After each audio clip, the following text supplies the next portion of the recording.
sillón aprendí una de las lecciones más importantes de mi vida y una persona muy especial que me la enseñó. Y es a esa persona a la que hoy le quiero dedicar esta plática.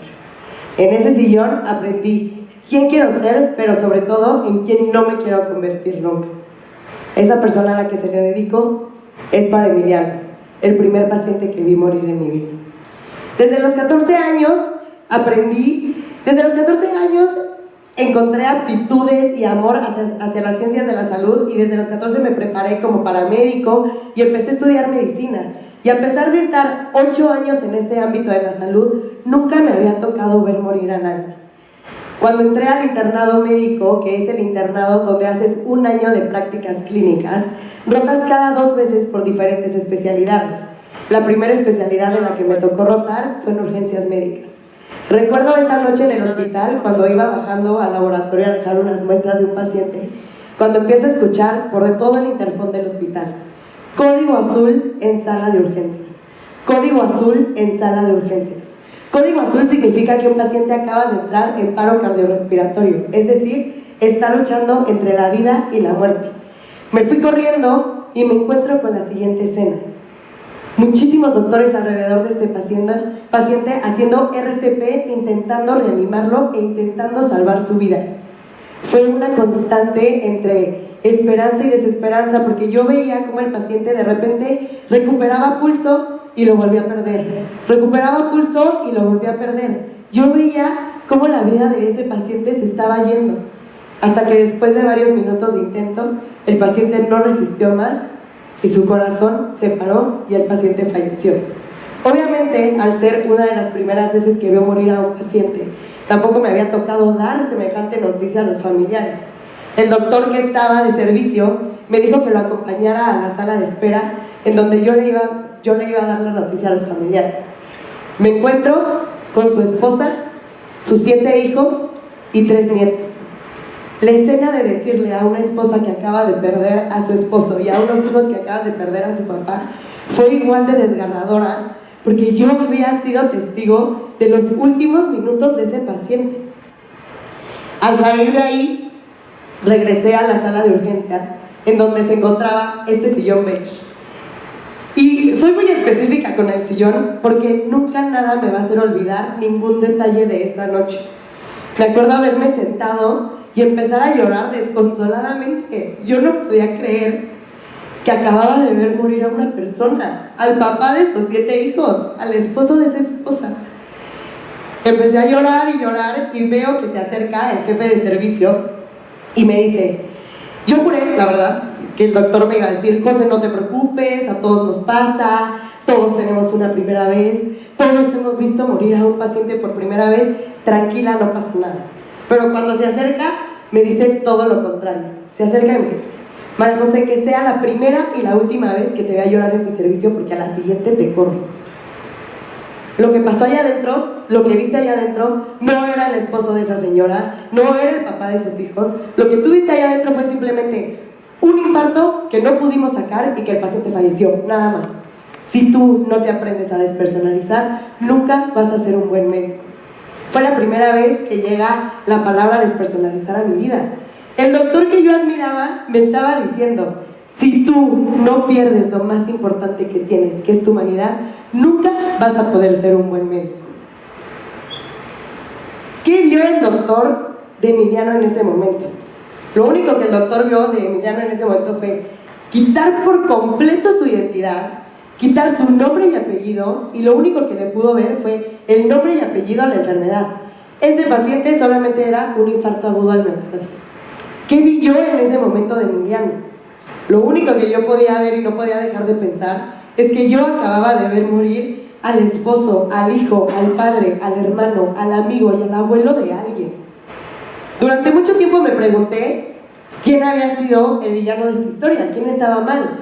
¿Había sido yo, la poca profesional que había dejado que mi empatía y mis sentimientos me permitieran dejar de ser profesional y que mis sentimientos abordaran todo mi ser?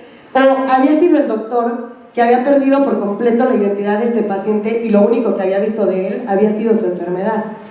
En esta historia, ninguno es villano. No hay una sola persona que decida despersonalizarse porque no lo orillaron a hacerlo. Según el DSM-5, la despersonalización es un mecanismo de defensa para protegernos del dolor, del estrés y de la sobrecarga emocional. Pero sobre todo, la despersonalización es una señal de alerta. Más del 60% de los médicos residentes presentan síntomas de despersonalización durante su formación. Estamos hablando que los médicos ya más de la mitad se empiezan a despersonalizar desde la formación. ¿Qué nos espera cuando el médico se gradúa? ¿Qué nos espera después de que están graduados ya con años de práctica médica? La despersonalización es inevitable, se fue dando durante todos sus años de formación. Pero hay que adentrarnos un poco, o sea, ¿qué es lo que lleva a un médico a decir que su única opción y su última oportunidad que tiene para salvaguardar su corazón es el perder su humanidad, despersonalizarse? El primer factor de riesgo para esta despersonalización es el síndrome de desgaste profesional, o mejor conocido como burnout. 63% de todos los médicos dentro de la práctica clínica ya tienen síntomas de burnout. Imagínense que en una guardia lo único que un doctor puede hacer es pasar de ver un resfriado común y al siguiente minuto ver cómo un paciente fallece por un infarto. No hay espacio para procesar todo emocionalmente y así son todos los días.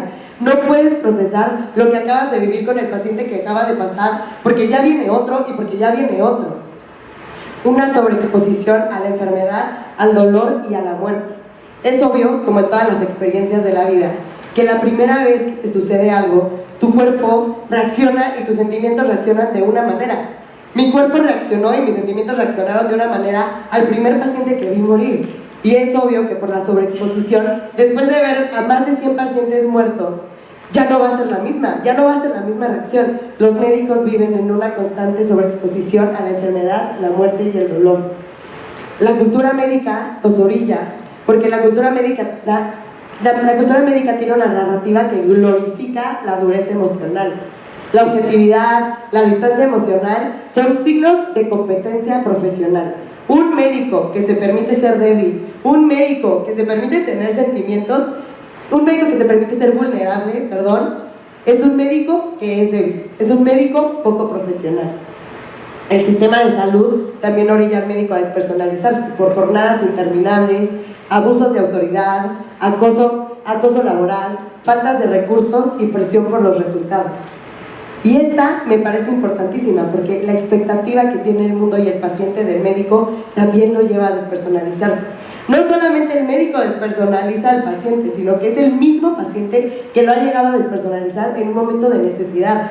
Yo como paciente, me da igual si tú tienes una casa a la que tienes que llegar, si tú tienes una esposa, unos hijos que tienes que atender. A mí lo único que me importa de ti, doctor, en ese momento es tu cerebro y tus conocimientos y que me saques de esta necesidad y de esta enfermedad que tengo. Es el mismo paciente que despersonaliza también al médico. Las consecuencias de una despersonalización en un médico son muy graves y la más grave de ellas es que tiene una pérdida del valor a la vida propia y a la ajena. La carrera de medicina tiene la tasa de suicidios más alta en el mundo. Un estudio en Estados Unidos demostró que al año de 300 a 400 médicos se suicidan. Estamos hablando de que una generación completa que entra a la facultad de medicina se suicida al año. Problemas de salud mental. Aquí, en Querétaro, se realizó un estudio en el Hospital General en donde se vio que ya el 22% de los médicos que practican tienen síntomas de depresión y el 56% ya tiene síntomas de ansiedad. Existe el ciclo de violencia y abuso.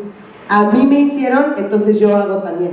A mí me orillaron a despersonalizarme, entonces yo te despersonalizo a ti también. Fracaso terapéutico. Más del 20% de pacientes que son atendidos por un médico despersonalizado no va a tener un buen apego a su tratamiento y por lo tanto va a tener un fracaso en la terapéutica de su enfermedad. Cuando yo te pregunto si te sentiste identificado, no te estoy preguntando si en algún punto tú fuiste víctima de un médico despersonalizado, porque yo estoy segura que si ahorita les digo a todos, levanten la mano quién ha sido víctima o ha sido paciente de un doctor que está despersonalizado, la mayoría o todos van a levantar la mano. Mi pregunta de si te sentiste identificado es en cuanto al médico. ¿Cuántas veces no te has despersonalizado tú también? Te vengo a dar un dato durísimo, pero lo que pasa dentro de un hospital es solo un reflejo a menor escala de lo que está pasando en el mundo entero. La despersonalización no distingue profesiones. Todos estamos en un constante riesgo y en una amenaza de despersonalizarnos día con día. Pero, ¿cómo se despersonaliza a alguien fuera de un hospital? Yo no vivo lo que vive un médico, yo no veo lo que ve un médico. Tú también tienes uno de los riesgos más grandes, que es el síndrome de desgaste profesional o el burnout. Vivimos en una cultura laboral de productividad extrema, en donde vales por lo que haces y vales por el éxito que tienes, no por lo que eres. Sobreexposición a la enfermedad, dolor y muerte. Si bien tú no te enfrentas a esto cara a cara, todos los días te enfrentas a esto cara a pantalla. Todos los días estás consumiendo un contenido agresivo en tu celular. El contenido se ha vuelto noticias constantes de guerra, muertes, abusos y crímenes. ¿Cuántas veces desde tu sillón tú no te estás sobreexponiendo a la muerte, al dolor y a la enfermedad? Las redes sociales y la cultura de la imagen. Hoy existe el consumo de personas y la poca conexión con ellas. Estamos acostumbrados a volvernos espectadores, pero poco participantes de la vida del otro. Fatiga de compasión.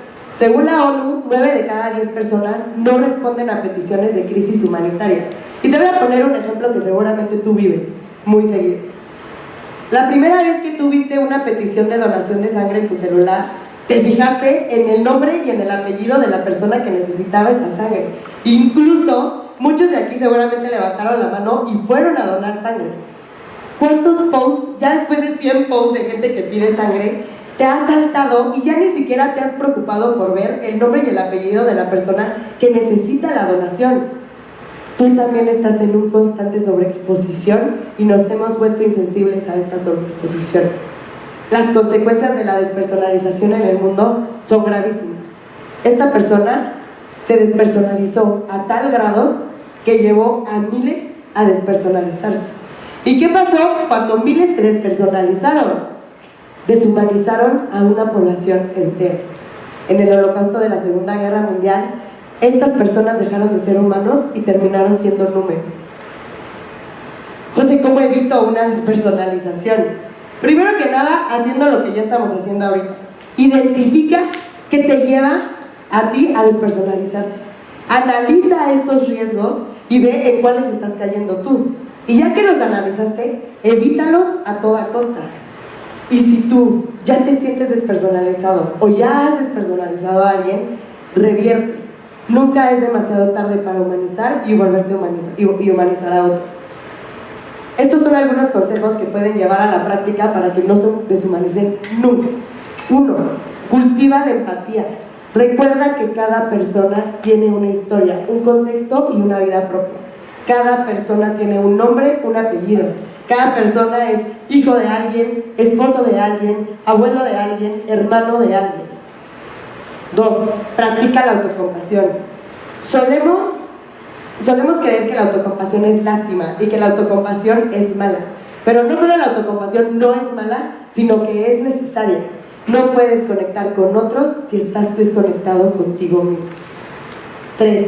Humaniza tus interacciones. Ve más allá de tu rol o de tu tarea o la profesión que ejerzas. Siempre pregunta, escucha, conecta con los que tienes a tu alrededor. Cuida lo invisible, lo subjetivo, lo emocional.